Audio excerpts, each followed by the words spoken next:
Or so we've been made to understand. Let's take a look at what happens when the deputy president is handed the mic, and he is known to speak quite openly on matters he's particularly passionate about. I want us to, we heard about him speaking about the media. We'll get to that in a minute. But, right before that, he talked about wale walio...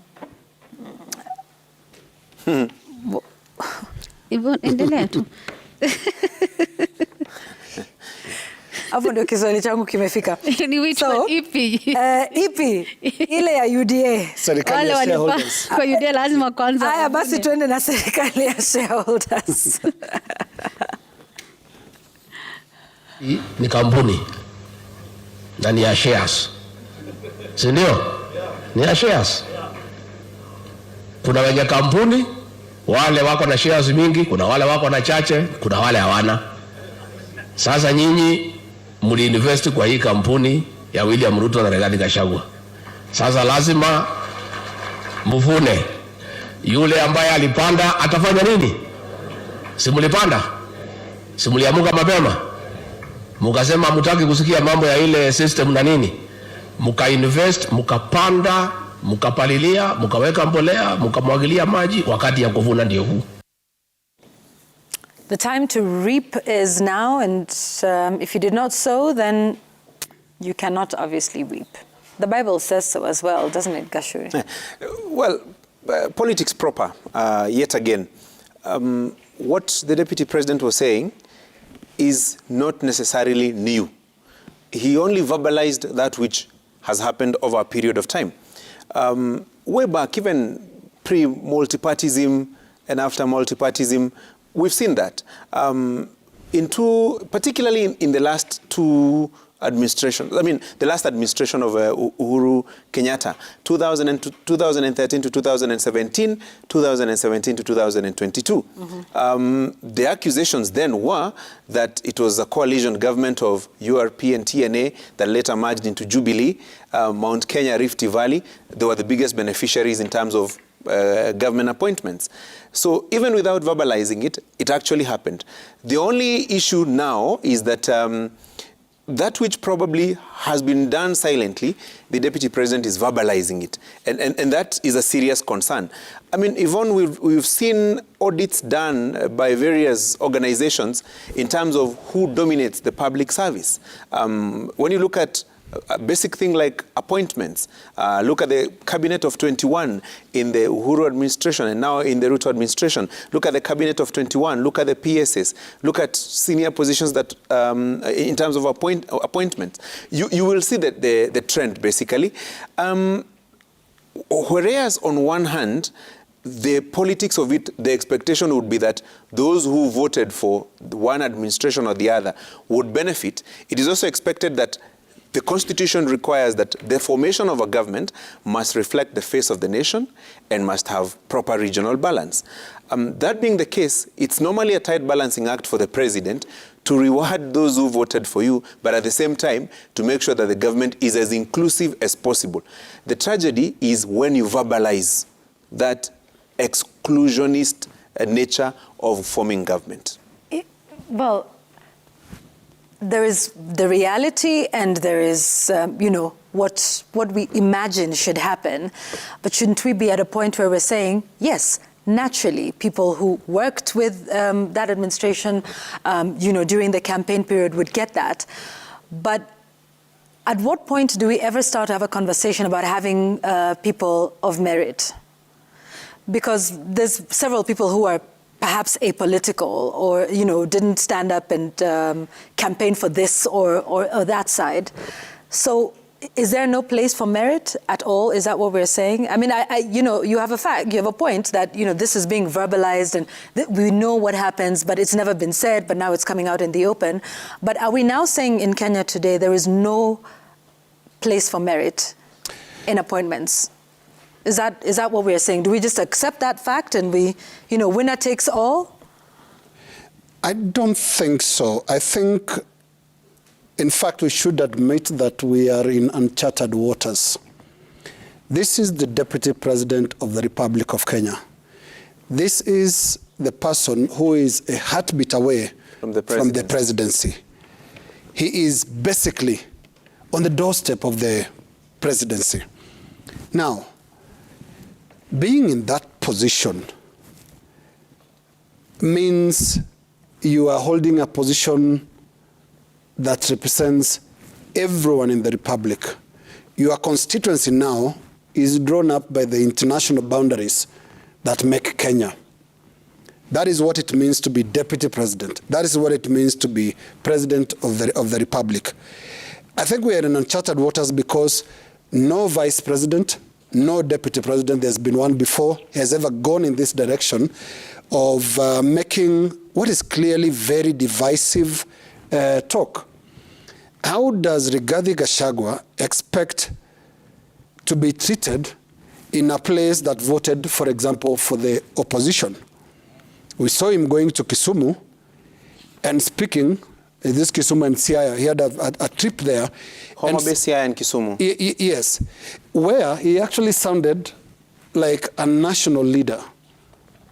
He sounded like a person who appreciates that this is a multi-party system and not everybody who voted in August last year voted for Kenya Kwanza. But I think what is even more dangerous is there is an emerging culture of trying to pass this as normal politics. This is not normal politics. This is a decline in terms of leadership. It's a very, very serious decline because for a person that is that high to sound this way in a multi-party democracy, then we can't say this is normal times. And I just want us to go to Rigathi Gachagua speaking about the Shamba system not too long ago in somewhere in Baringo, so that we can just illustrate what seems to go on in the pattern here.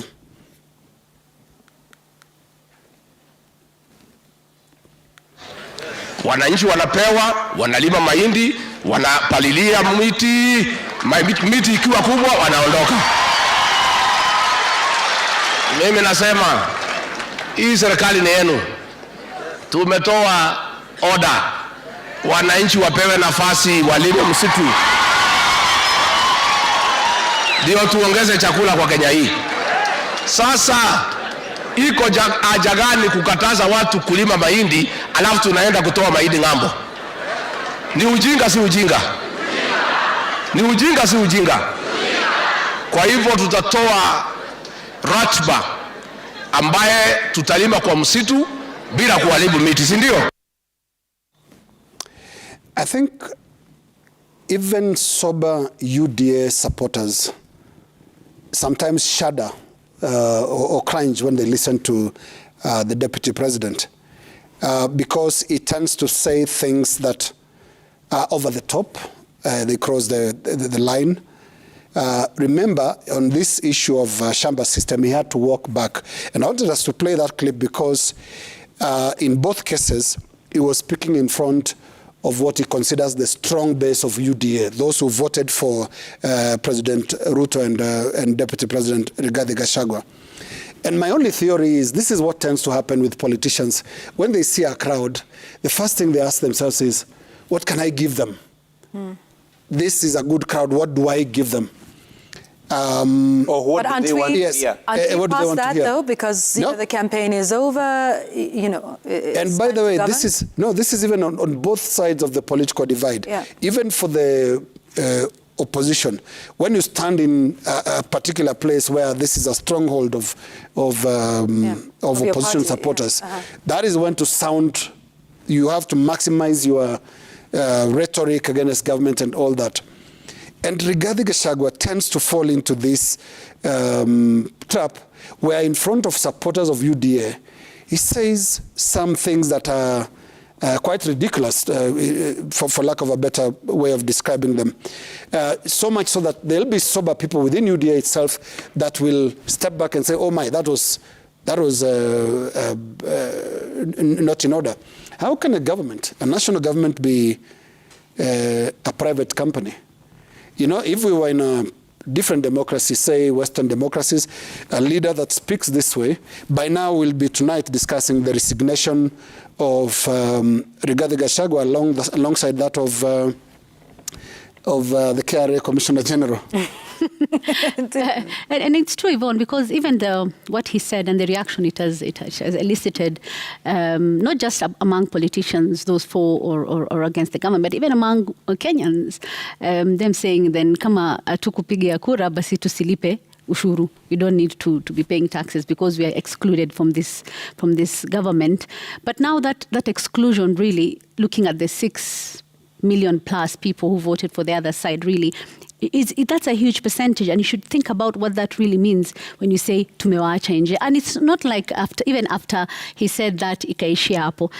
He spoke again. I don't know if we have the soundbite where he was speaking a couple of days later when he said the president is for the whole country, but he's just for UDA. Do we have that soundbite, Yashuri? I think we can look for it if we have it. And even after all the hullabaloo, he still continued saying the same thing. Mm-hmm. And he said that Rais abakia wa nchi mzima, mimi nitakuwa watu wa UDA.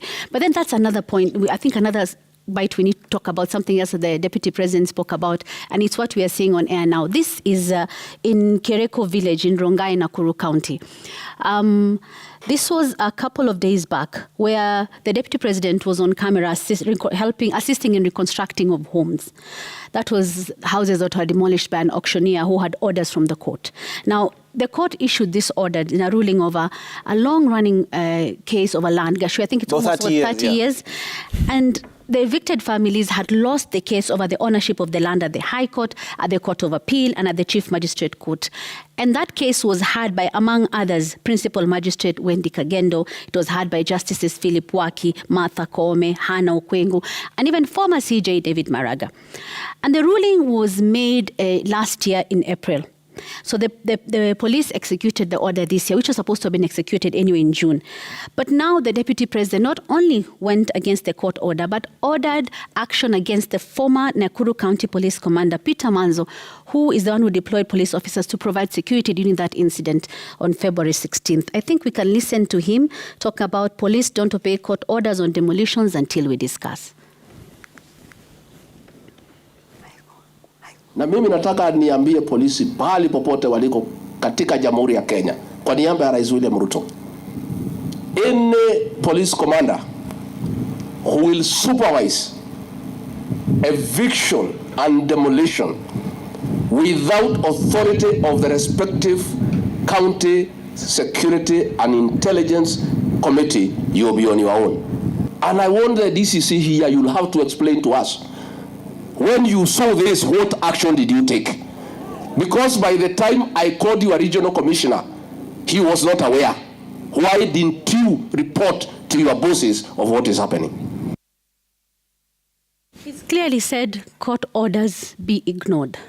And I said this case has gone through different courts, different judges who have given that ruling.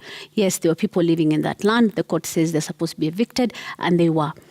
What does that mean about court orders? So should we obey those that favor us in one way or another? Because there have been court orders that have favored the Deputy President. And now he's saying that one was okay, but we're ignoring this one. And the fate of now Peter Manzo, who was taken back to Vigilance House, is unknown after he was sacked for doing his job. And such a gaffe really paints a not so good picture, and also sets precedents in terms of, do we really need to obey court orders once they've been given by a court that has listened to a case for such a long time? And on top of that, really, those people who have been allowed to take back their land, ni kuwanyima haki yao, in terms of like, well, it doesn't matter whether or not the court has ruled this is your land. I have said, na imeishia hapo. I think this is not a good precedent that has been set. Yeah, and considering, they have been the beneficiaries of court processes and court rulings. Primarily the Supreme Court ruling last year that affirmed their win, led to their swearing in, and they're now being in government. That was a court ruling. There was also a court ruling about, the corruption case against him, and his money was reverted to him by the court, and surely somebody was required to obey that court order and refund, was it the 200 million shillings that had been, confiscated by the Asset and Recovery Agency. So, there's quite a bit, that's happening here. But, he speaks openly.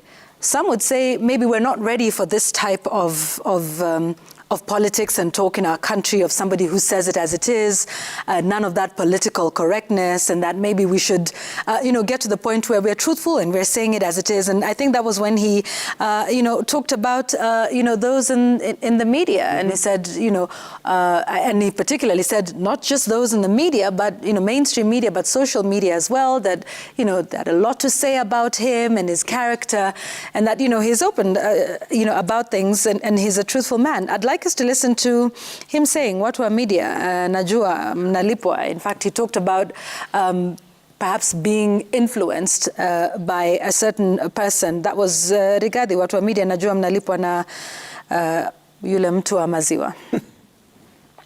Kenya watajaji sisi. They will say whether we know what we are doing or not. Your opinion is not necessary, and we don't bother about it, because we know who pays you.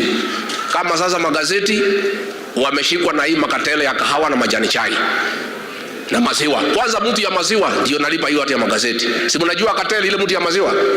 Si mnamjua? Na ni mimi na hawa hii watu wanaiba pesa ya maziwa. In another 3 months mtaanza kuuza maziwa mzuri. Hiyo katele tumesema tunajua ni wapi. Hawa ndio wenye kulipa hiyo hati ya magazeti.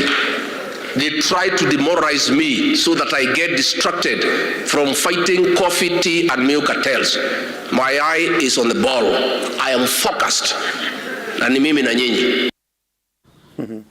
Well, put it this way. And then also, as you're doing that, there was context to this. Yes. He was obviously irked by a story that was, I think it ran last night on NTV, and I watched it. So there's history there. But then, listen, maybe we should just say, look, this is a guy who says it as it is. He is open. He is not politically correct. He is not cultured the way you all want him to be. He is not proper. He speaks his mind. Maybe that's the refreshing thing we're all looking for in this country, Gachagua? But I also think he has a personality that many people probably don't understand, because I've had an interaction. You've interviewed him twice. Yes, twice, several times. Okay. Even before he became deputy. Yeah, but twice as DP, right? Yes. And truth be told, he's a very sharp politician, and generally he's a sharp person. When you engage him one-on-one, he's a major departure from what you hear in the public podium. And I think maybe he believes that style of doing things resonates with the public, resonates with the target audience. Because away from the major things that he has said about shareholding, tried to walk it back, the Shamba system, tried to walk it back, several things that he has said, and he has tried to walk them back, the blame is always on the media and the cartels. No surprise that even today in Gatanga, the issue was the media yet again and the cartels.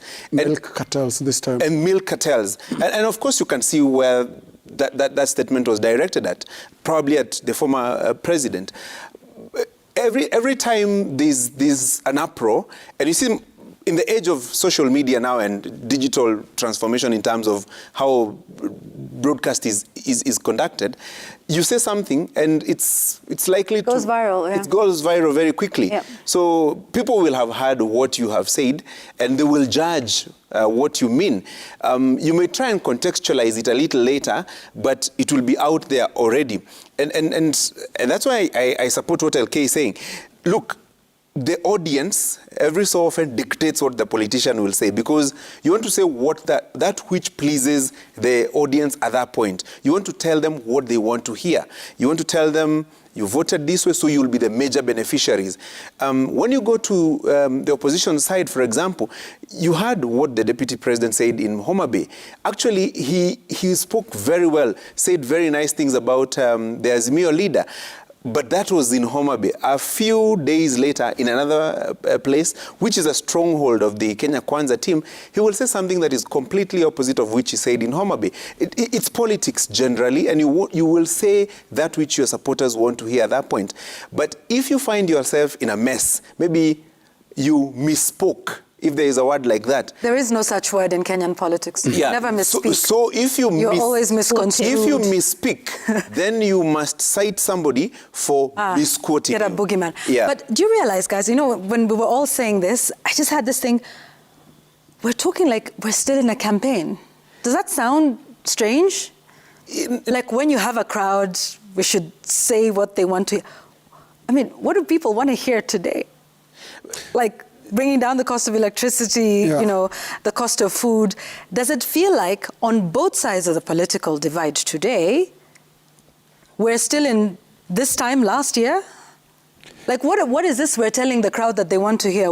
I mean, I can't purport to imagine what the crowd wants to hear. Maybe I'll speak for myself, but I want to know about the cost of living. I want to know about why, you know, tissue paper has gone up by 500 shillings. I want to know about the cost of electricity. I'm concerned that, you know, the rains next month are likely to fail. Like, isn't that what we want to hear? Do we still want to hear open the server? Do we still want to hear hii serikali ni ya shareholders? Is that what we still want to hear? I mean, it's possible that it is, but, you know, I don't. But, you know, who knows? It's not just about what we should hear, but it should also be about what we should see. Yeah. Visible manifestations of leadership. Again, I emphasize on this point of the gravity of the office. There's a big difference between being deputy president and being a candidate for office of deputy president. A running mate. A running mate. Yeah, because, you know, you're still in the campaign and really you do not have an office. But now, here you are, you're actually the country's second in command. Again, a heartbeat away from the presidency. And what that must do immediately is it imposes a certain code of conduct on you. And code of conduct is not just about how you carry yourself, but also how you speak, what you say. Because there is an implication to everything that you say. And Jamila, you earlier referred to the Nakuru incident. How do OCPDs, how do people who carry out court orders right now feel after the Manzo incident in Nakuru? Because you would expect that, hey, the deputy president will have a problem with this. And I want us to play, because this also came very early in the term, when he said that DCI officers should return to Kiambu Road and wait for crimes to be reported there. Let's just listen to this. We have told DCI to go back to Kiambu Road and wait for crimes to be reported there. They have no business in government offices, hovering all over and creating a toxic environment for service delivery. We cannot have detectives in government offices because they poison the atmosphere and the environment for civil servants to deliver. You see, there's an implication, especially on the morale of investigators, when the top leadership addresses them this way. And the human nature is to self-preserve. After this kind of talk, it shouldn't be surprising to find DCI officers just sitting in their desks and basically not waiting and not doing anything. Because I also think they push too hard. When you push them too hard, then even their motivation for the calling, for the job that they do, will also be affected, because they'll be watching their backs. The human nature is to self-preserve, and especially in the civil service, where things are done by order as opposed to logic and justification. An officer will be very, very careful if this is the attitude of the second in command, because you don't want to be in trouble with your bosses. So again, the weight of office, when you speak, what is the implication and what is the impact on the officers that you are supposed to be oversighting? Yeah. Yes, you have the last word, and then we go for a break. I look at it this way. Yeah. When you listen to the sentiments of the team in government and the team in the opposition, as you ask, are we still stuck in the pre-election campaign period? I would say yes, because on one hand, these still, I want to use the analogy that Linus keeps using, the corner flag celebrations. The team that has scored a goal is still celebrating the goal, while the team that has conceded the goal is still attacking the referee. Or challenging the ref, Challenging the goal the referee wasn't, and insisting the goal was not genuine. Yeah. And in fact, demanding a VAR or something like that. Yeah. So that's exactly it. That's where we are. You know, football fans After the game. That's exactly it. would still understand where we are. And you see, the final whistle has been blown by the referee. The game is over. It's not like you will undo the goal and change the results. Because, I mean, the Supreme Court had an opportunity to hear this matter. So I would say that the Supreme Court was the VAR at that point. So the VAR said it was a goal. You will disagree or agree with the VAR decision. And that's it. But the decision is made. The final whistle has been talked to the linesmen, linesmen, everyone has contributed and said and goals. Actually, the final whistle has been blown. So teams are supposed to actually walk out of the field, go and prepare for the next game or something like that. Yeah. But here we are. The winning team is still at the goal post, showing the... And the other side is still with the ref. Yeah, so that's the kind of a situation that we find ourselves in. So what does that do? That takes away the serious content and discourse that should be going on in our country. That's why the cost of electricity is rising. It's not a major point of discussion at this point. Outside and inside Parliament, outside and inside government. Right. Even the opposition circles are not talking about it animatedly. You would expect that, for example, in the National Assembly and in the Senate, a member from Azimio would seek an adjournment motion to discuss the cost of electricity. You would expect that an opposition member today would cause an adjournment in the Senate to discuss the cost of or the pending bills, for example. There's some serious things that should be discussed at this point. But unfortunately, that is not the discourse. The discourse is still who won, who didn't won, who is legitimate, who is not legitimate, who is recognized, who is not recognized, and so on and so forth. Who is eating and whose time, it's our turn to eat. That is the discussion. Unfortunately, there's a danger that discussion can go on the whole of this year. That's right, yeah. Even next year. Before you realize what's happening, we're now preparing for another election. Yeah. So in the course of that discussion, you remember what we said in the punchline last week? That period between an election to another election, it's not a very interesting period for the political class, because this is where the hard work is. This is where the roads are delivered. This is where water is. This is where health is. This is where education is. But it will never be a major discussion. In fact, don't be surprised if the next dominant subject will be composition of the Electoral Commission. To do what? To prepare for the next election. What about the issues that people went to the ballot for in the last election? There you go. 20 seconds, Yvonne. I remember during the swearing ceremony at Kasarani Stadium on September 13th, the president vowed to be the president of all Kenyans and said that the time for political campaigns were over. In fact, he said, I will work with all Kenyans irrespective of who they voted for.